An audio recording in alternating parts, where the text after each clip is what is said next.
कर सकते हो तो करो, और चलना है तो चलो मेरे साथ बनारस की जेल में।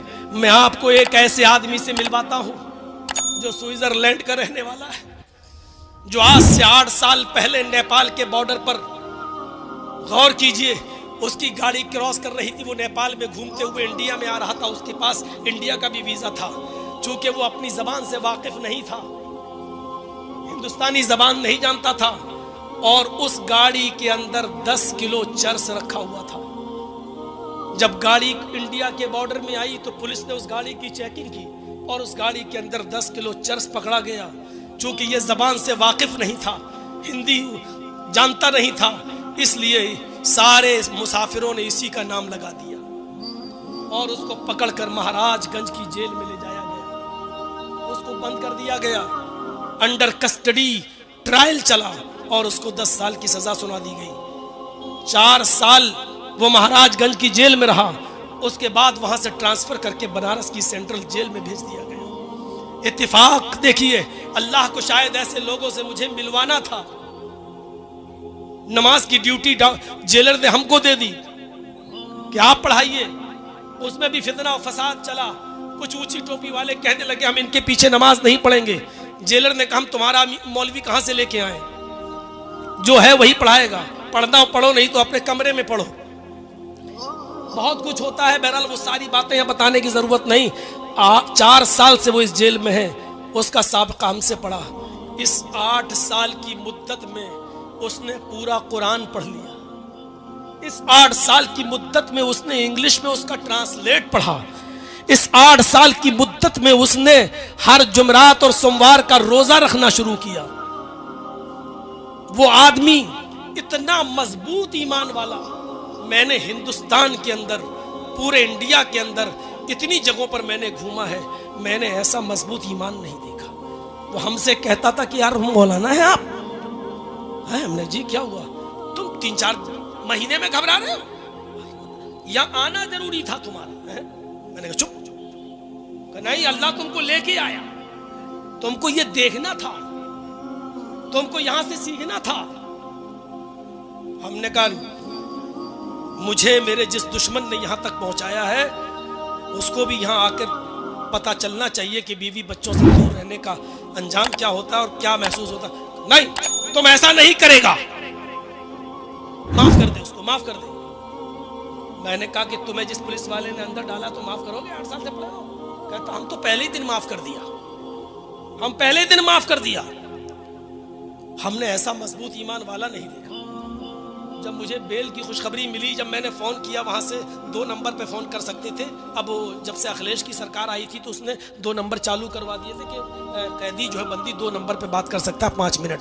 तो जब मैंने अपने वकील से बात की तो उसने कहा मुबारक हो आपकी बेल हो गई। तो सबसे पहले मैंने उसी को बताया जुम्मे के दिन कि मेरी बेल हो गई। उसने कहा क्यों बताता है, क्यों बोलता है, हमको भी मत बताओ।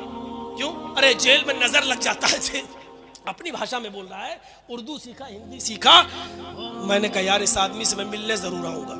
मैं शनिचर को जेल से रिहा हुआ और जुमा मैंने कहीं नहीं पढ़ाया जानबूझकर, क्योंकि जहां पढ़ाता वहां भीड़ हम संभाल नहीं पाते। इतनी भीड़ आ रही थी कि फिर मैंने सोचा मीडिया वीडिया ना आ जाए, तो मैं मुसाफिर था। जुमे के दिन हम जेल ही में चले गए। जो हमारे दोस्त बन चुके थे, जो खाना वाना बनाते थे हमारा, जो बेचारे कपड़े अपड़े भी धुल देते थे, हमारे पीछे नमाज भी पढ़ते थे, हमने उनसे मुलाकात करना बेहतर समझा कि बेचारों की कुछ मदद कर दी जाए। अब हम बाहर हैं, उनसे हम मिलने चले गए तो उस आदमी से भी मिले। इतना खुश हुआ मेरे भाइयों। आज भी स्विट्जरलैंड का रहने वाला वो आदमी, और 8 साल की सजा अभी तक काट चुका है फर्जी केस के अंदर, फर्जी केस के अंदर बेचारा।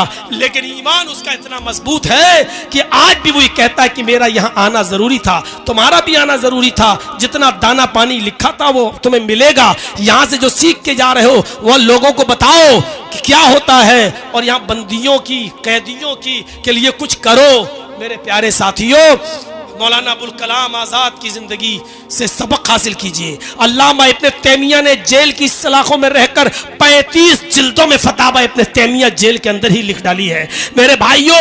और बनारस की जेल के अंदर एक लाइब्रेरी थी, उर्दू लाइब्रेरी, जिसमें मुझे 9 बजे से लेकर 10 बजे तक मुझे बिठा दिया गया था। मैं लोगों को किताबें निकाल के देता था और मैं आपको बताता हूं अल्हम्दुलिल्लाह, अल्हम्दुलिल्लाह भरे मजमे में ये बात कह रहा हूं कि बनारस की जेल के अंदर जो लाइब्रेरी मैंने देखी है, टोटल उस लाइब्रेरी के अंदर अहले हदीस की किताबें रखी हुई हैं। कहां से आई, किसने दी, मैंने बहुत पता लगाने की कोशिश की, लेकिन मैं मायूस रहा, नहीं पता चल सका। पूरी लाइब्रेरी में उर्दू की किताबें रखी हुई हैं, पढ़िए। सफीउर रहमान साहब मुबारकपुरी की, एहसान इलाही ज़हीर की, फजल इलाही साहब की, ये सारी किताबें भरी पड़ी हुई हैं। लोग माशाल्लाह पढ़ भी रहे हैं। अगर किसी के बीवी बच्चे ना हो तो जेल से ज्यादा सुकून की जगह तो कोई है ही नहीं। अगर बीवी बच्चे ना हो तो, और बीवी बच्चे हो तो सबसे बड़ी सजा वही है, क्योंकि काट दिया जाता है, उनसे काट दिया जाता है। आपको बीए करना हो तो वहाँ करो, एमए करना हो तो वहाँ करो, स्कूल वहाँ खुले हुए हैं, खेलना हो तो मैच है, वॉलीबॉल खेलो, क्रिकेट खेलो, काम करना है तो काम करो, आपको उसका पैसा मिलेगा। काम नहीं करना चाहो तो कोई बात नहीं, आपको पैसा नहीं मिलेगा। आप एक दिन भी अगर आपने खाना नहीं लिया तो ज़बरदस्ती आपको खाना खिलाया जाएगा।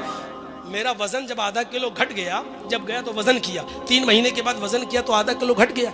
जेलर आया कि क्यों खाना नहीं मिल रहा है, बेचारा आधा किलो दूध लगा गया मेरा, खाओ, बाहर निकलोगे तो अरे हमें कोर्ट में जवाब देना पड़ता है। अब बताइए कि इसको कौन समझेगा, कोई इसको जेल समझेगा?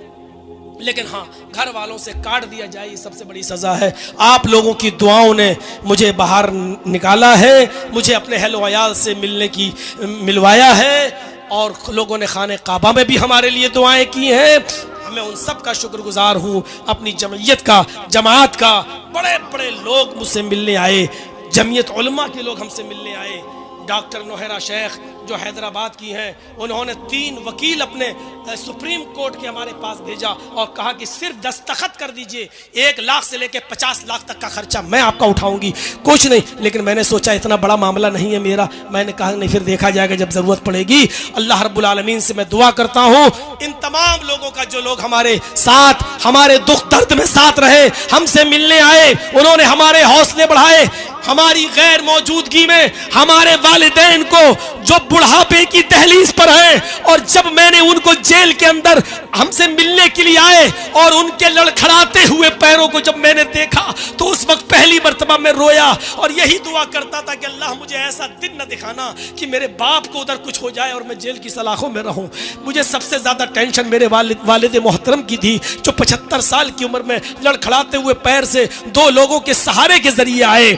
मेरी जबान से उस वक्त थोड़ी देर के लिए बद्दुआ निकली उस दुश्मन के लिए, उस दुश्मन के लिए जिसको आपकी सरजमीन ने भी हीरो बनाया है, जिसको अपनी गाड़ियों पे बिठा बिठा कर जिससे जलसे करवाए गए हैं। मैं नाम नहीं लूंगा, आपकी सरजमीन पर भी उसको हीरो बनाने की कोशिश की है। वही जमीयत का गद्दार है, वही जमात का दुश्मन है, और वही जमात अहले हदीस का सबसे बड़ा दुश्मन है, जो आज मेरे भाइयों अपनी जमीन और अपनी जायदादें बेचने तक में मजबूर हो गया है। लेकिन उसने ही मीडिया को बहकाकर और मीडिया को उछालकर, मेरी कटिंग दे देकर और मेरी वीडियोस दे देकर उसने उछलवाया और मुझे इस दहलीज तक पहुंचाया। पहली मर्तबा मेरी जबान से उसके लिए बद्दुआया जुमला निकला था। मेरे भाइयों, ये जायज था या नाजायज, ये मैं तन्हाई में सोचूंगा, लेकिन मेरे भाइयों, हमने अपने बूढ़े माँ बाप के उन कदमों को लड़खड़ाते हुए देखा तो बड़े से बड़ा गुर्दा वाला आदमी भी मेरे भाइयों इंसान था, मैं इंसान था, मेरी जबान से भी वो जुमले निकले। या शरफ बेचारा, ये जो आपका यूट्यूब चैनल वाला, हर 15-20 दिन के बाद मेरे पास आता रहा, मेरे बीवी बच्चों से खैर खबर लेता रहा। एक आदमी तो ऐसा मेरे घर पे आया जिसने मेरे बच्चे को बुलाया, मैं नहीं जानता हूं वो कौन है, अल्लाह उसको जज़ाए खैर दे, जिसने मेरे बच्चे से पूछा कि बेटा तुम कौन से स्कूल में पढ़ते हो, क्या तुम्हारा दूसरा भाई भी वहीं पढ़ता है, तुम बस से जाते हो? वो बेचारा स्कूल का एड्रेस लेकर गया और जाने के बाद वहाँ की मैडम से मिला और कहता है कि कब से फीस जमा नहीं हुई। उन्होंने कहा 4 महीने से। कहा कि पूरे साल की फीस कितनी हुई है? उन्होंने बताया 4.5 लाख रुपया फीस बनती है। बस की भी और दोनों बच्चों की पढ़ाई लिखाई की। उसने 4.5 लाख रुपए पूरे साल की फीस जमा कर दी और उसकी रसीद लाकर मेरे बच्चे को दे दिया कि जाओ अपनी अम्मी को दे देना। मेरा बेटा उसका मोबाइल नंबर पूछता रहा, उसका फोन नंबर जानने की कोशिश करता रहा, लेकिन उसने कुछ नहीं बताया और कहा जाकर कह देना कि बस हमने अल्लाह के लिए काम किया है, और वो चला गया। मेरे इस कैसेट और इस तकरीर के जरिए अगर उस तक मेरी खबर पहुंच जाए तो तुमने मेरी गैर मौजूदगी में मेरे लिए जो सहारा बने हो, अल्लाह तुम्हें तुम्हारे कारोबार में दिन दूनी और रात चौगनी तरक्की अता फरमाए, तुम्हारे दुख दर्द में तुम्हारा तुम्हारा साथ दे। और तुम अगर अपना नाम नहीं बताना चाहते तो मत बताओ, अल्लाह रब्बुल आलमीन इसका तुम्हें बेहतरीन बदला देगा। हमारी बीवी लखनऊ में अपने बच्चों के साथ अकेले, लेकिन मेरे बच्चे को नमक तक नहीं खरीदना पड़ा, मेरे बेटे को नमक तक नहीं खरीदना पड़ा। वहां की जमीयत और जमात ने पूरा साथ दिया। अल्लाह ये सब तेरी तरफ से हुआ है, मैं तेरा शुक्रगुजार हूँ, तेरा शुक्र अदा करता हूँ। मैं उन तमाम लोगों का जिन्होंने दुआएं की और उन लोगों का भी जो हमसे मिलने के लिए आए। मैंने कहा था कि मेरा गला बैठ जाएगा, अब साथ नहीं दे पाऊंगा। कल इंशाअल्लाह तफसीली बहस होगी, तफसीली गुफ्तगू होगी। मैं फिर आपसे कहता हूँ कि चैनल वालों, मैंने तुम्हें बहुत समझाया, लेकिन तुम अपनी हरकत से बाज नहीं आए। मजबूरन मैंने ये कदम उठाया। आइंदा कभी मेरे पास मेरी तकरीर को रिकॉर्ड करने मत आइएगा। मैं फिर उस जगह नहीं जाना चाहता हूँ जिस जगह पर तुम लोगों की थंबल ने और तुम लोगों के कटिंग ने और तुम लोगों के निशानियों ने हमें पहुँचाया था। मैं मौज़रत के साथ कहता हूँ कि जो लोग भी मुझसे प्रोग्राम अपने यहाँ कराएंगे वो चैनल वालों को रोकेंगे, वरना मैं उनको प्रोग्राम नहीं दे पाऊँगा। बड़ी मौज़रत के साथ अल्लाह से मैं दुआ करता हूँ कि बार इलाह हमारी ख़ताओं को माफ़ फरमा दे, ईमान हमारे अंदर पैदा फरमा दे, और जो सरबुलंदी और इज़्ज़त का तूने वादा किया था बार इलाह, वो तू हमें अता फरमा। और जब तक तू हमें ज़िंदा रख, इस्लाम पर ज़िंदा रखना, जब ख़ात्मा हो तो ईमान पर हमारा ख़ात्मा फरमाना। वमा अलैना इल्लल बलागुल मुबीन व आखिरु दावाना अनिल हम्दुलिल्लाहि रब्बिल आलमीन।